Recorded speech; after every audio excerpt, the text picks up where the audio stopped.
John said to me one key sentence to create this character, to dive into his darkness, is, if you speak the truth, then lie with your eyes. And if your eyes tell the truth, then lie with your mouth.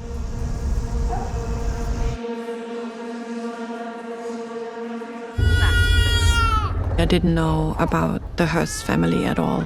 I decided to be a part of it. It was really kind of a painful decision.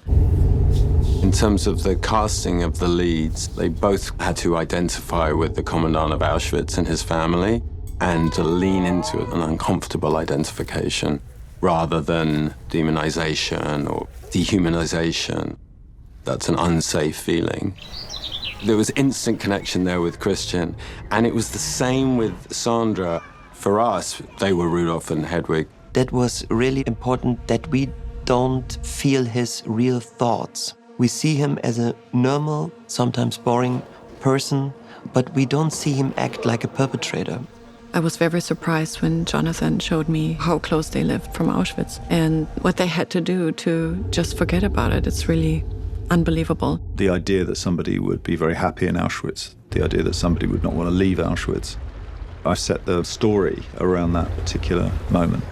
Wir müssen den Tatsachen ins Auge sehen. Wir müssen von hier fortgehen. Nee, du musst von hier fortgehen. When the actors walked onto set, there was no evidence that they were on a set. They were home. This was where they lived. I wanted to create an arena for them and watch their behavior within that arena. I had hundreds of hours of material coming in at me. All these cameras are locked off, and it gave us opportunities throughout the film to be retiming action to help continuity across cuts and stuff like that. In terms of the house and the garden, all they saw was what we'd built for them. In 360 degrees, they believed everything in whichever direction they looked. Focus pullers were in the basement, so they weren't seen by the family. And the only people they saw were each other. From all of the hours of footage that I gathered, I would then find the moment that worked for the story I'm trying to tell. I started trying to sort of look at this as a mirror of our lives now. Sandra and Christian were both incredibly devoted to trying to tell the truth as best they were able.